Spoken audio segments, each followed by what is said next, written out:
my dears, and welcome back to my corner of the internet. I'm Shannon. Technically today's day 7 of Vlogmas, but as I previously mentioned, I wanted to keep posting book talk videos throughout December so that we could talk about some Christmas stories.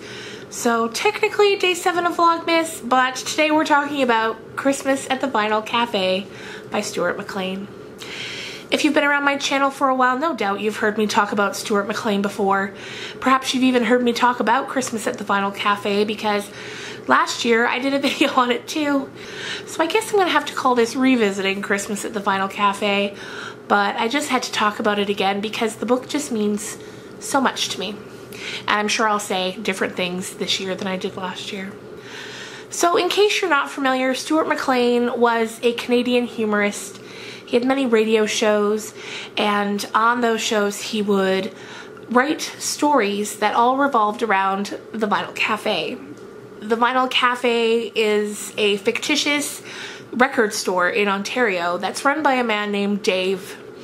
Dave has a wife named Morley, and they have 2 children named Sam and Stephanie. Every year Stuart would write a Christmas story to read at Christmas time, and this book is a collection of many of those Christmas stories. Stuart unfortunately passed away a couple years ago, and this book came out after his death. But he loved the Christmas stories. He would tour at Christmas time. He'd go to many Canadian cities and he would read the stories, and people just loved him so much. He had a way about him that would make you feel as though you'd known him your entire life. And I guess because for some of us in many ways we had, or at the very least we felt like we had, because his voice was as familiar to us as, some of our friends and families. And the Vinyl Cafe stories aren't limited just to this Christmas collection. There are many books, 12 I think in total, that share stories all about those 4 people and their families. The stories themselves will make you laugh. They'll make you laugh until you cry. And on the other hand, they'll just make you cry because they're so moving and so touching. David Morley's family is so relatable in so many ways. It's your own family. It's, a family and over the many years that Stuart shared these stories with us, they became like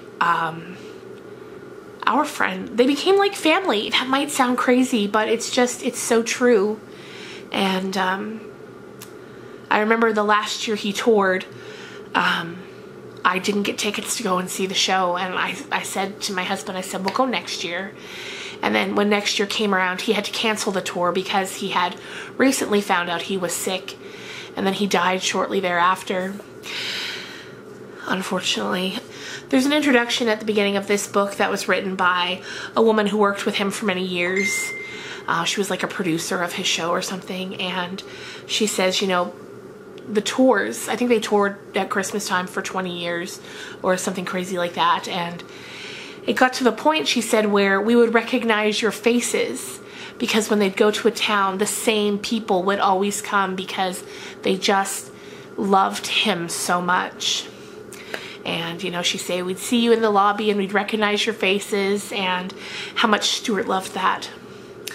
So, before I get too emotional, because these stories mean so much to me, let's talk a bit about some of the stories. So like I said, this is a collection of all Christmas stories, and it's hard to kind of review or talk about a collection of different stories. It's harder than if you're talking about a novel, but I can tell you a little bit about a couple of these stories, some of my favorites, and hopefully that will inspire you to check out this book. And if you love this book, I so encourage you to check out the other Vinyl Cafe books. Because they're so good. They're just good, clean, wholesome fun, and they're so funny. And, when everything's going crazy in this world, and there's so much darkness and chaos and violence and so much scary things happening, I pick up one of these books when I want to feel safe and comforted. And maybe you'll get that out of it too.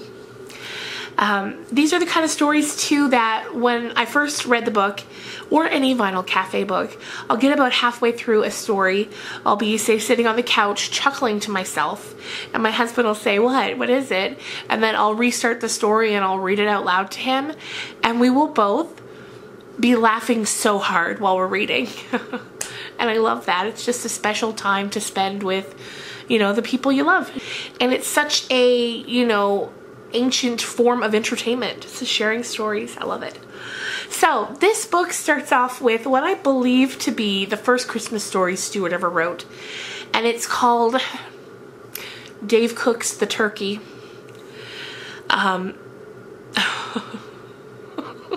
This story is about how Dave's wife Morley is feeling very overwhelmed by Christmas. And she says, you know, I used to love Christmas so much, but now I'm overwhelmed, I'm overworked, I'm frazzled, and I want to enjoy it like I used to. So she starts Christmas shopping early. Dave even says, you know what, I'll help you with the shopping. And she's like, that'd be great. And that goes pretty well. He goes out, he gets some presents, he comes home real pleased with himself. And in that moment of confidence in Christmas, he says, you know what, I'll even cook the turkey this year. And she says, that's fantastic. She decides she's going to take the kids to the homeless shelter on Christmas morning. After they open their presents, they're going to go and they're going to volunteer to help out. And while they're doing that, Dave's going to stay home and cook the turkey.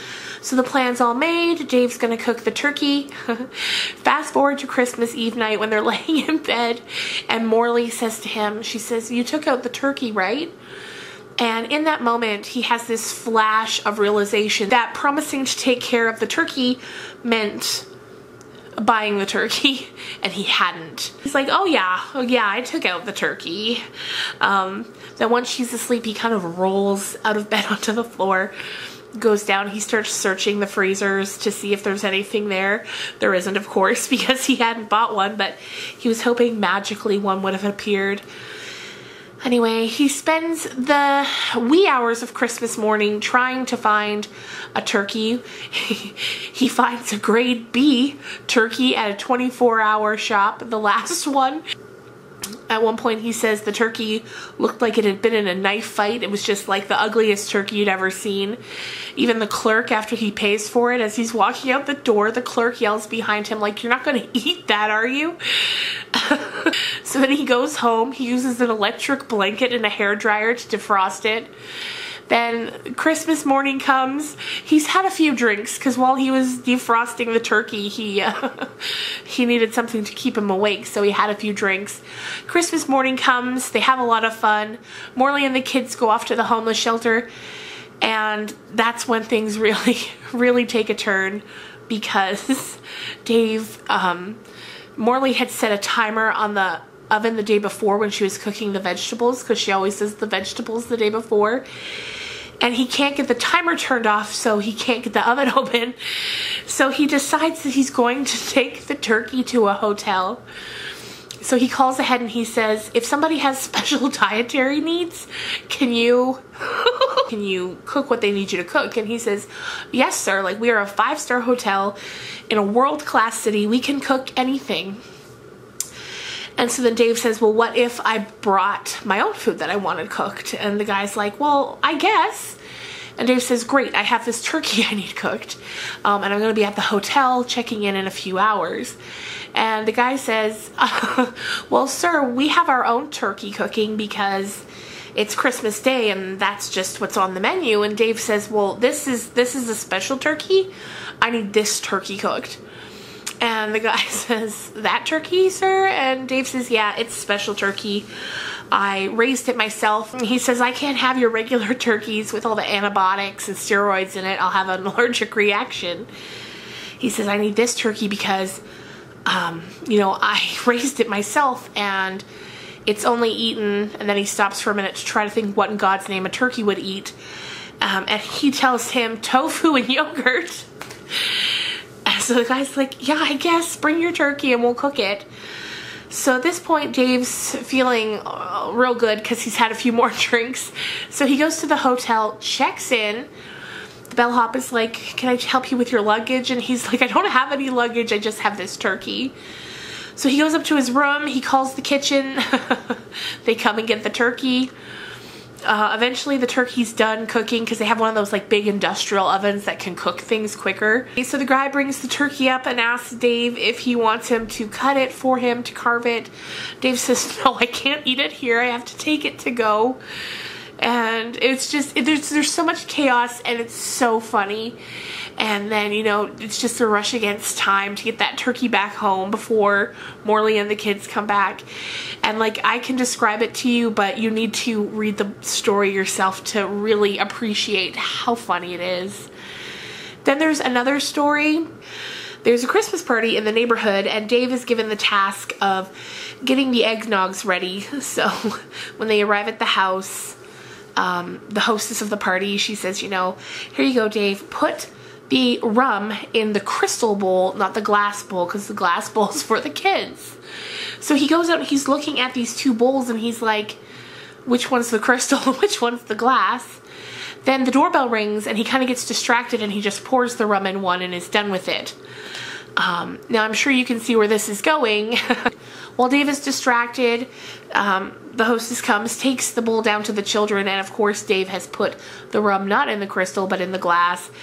And as all the adults are drinking the eggnog, they're all kind of thinking like, geez, I'm not really feeling it this year. And then all of a sudden they hear from downstairs the kids are having like a Christmas sing-along, and that's when Dave realizes he probably put the rum in the wrong punch. And you know, those are some of the funnier stories. And then there's some that are just really heartwarming. There's one about where the family decides that this year they're going to make presents for each other instead of buying them. They draw names, and Sam, the son of the family, he gets his sister Stephanie and he decides he's going to learn to knit so he could knit her. It starts off like he's going to knit her a sweater, and then he realizes there's no way he can knit her a sweater, so then it becomes like a hat, and then he realizes he can't even do that, and then it just becomes a scarf. And Morley, the wife, she decides she's going to take a class at the community college where she's going to, it's a woodworking class, and they're teaching how to make chairs. And so she had drawn her son's name, so she decides that she's going to go and learn to build him a chair. And in her mind, it's going to be this grand, beautiful chair that when she's long dead, he'll still be using, and he'll be telling his grandchildren about how his mother one Christmas made her this chair. And then Dave ended up drawing his wife's name, and what he does for her is so sweet. Every time I read it, it makes me cry. So I don't want to ruin it for you. And here's the thing. I know that reading isn't everyone's forte. Some of you guys just love hearing the stories. So here's a little Christmas present, if you will. If you have Spotify, and if you don't have Spotify, you can download it for free. If you download the free version, you get commercials. So if you don't like the commercials, you can upgrade to the commercial-free version, but you don't need to. And if you go on Spotify, and if you search Stuart McLean, all of his stories will come up, of him reading his stories to a live audience, and it's so good.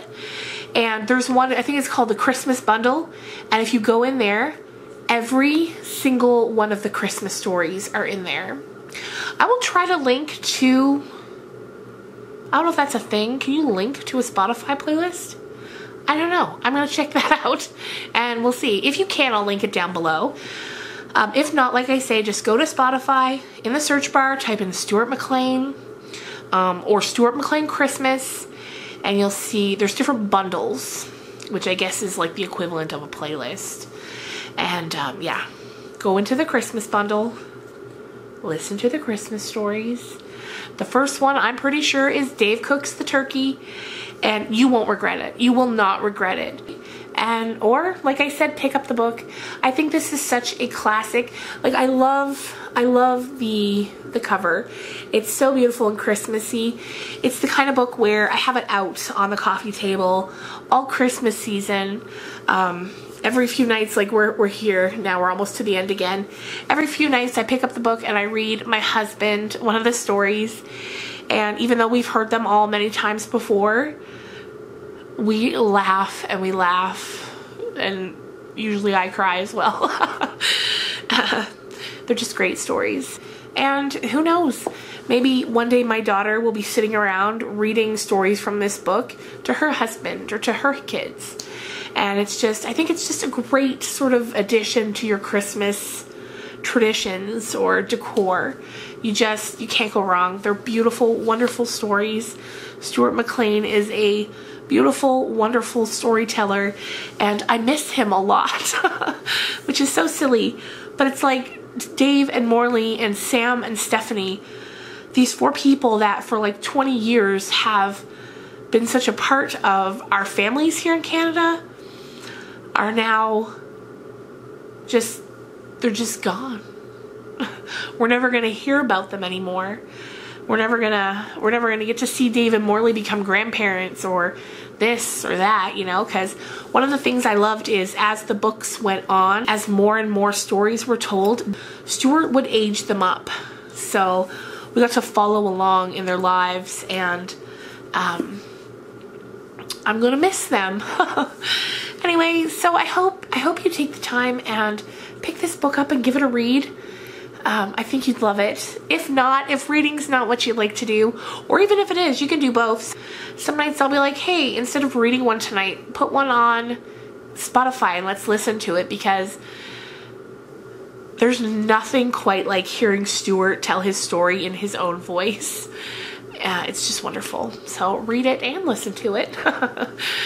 Anyway, you guys, thank you so much for watching. Thank you for listening to me talk about a writer and storyteller who made a big impact on my life, and maybe now he'll make a big impact on yours. I know he would absolutely love that. So I will see you guys tomorrow with day 8 of Vlogmas. Bye guys.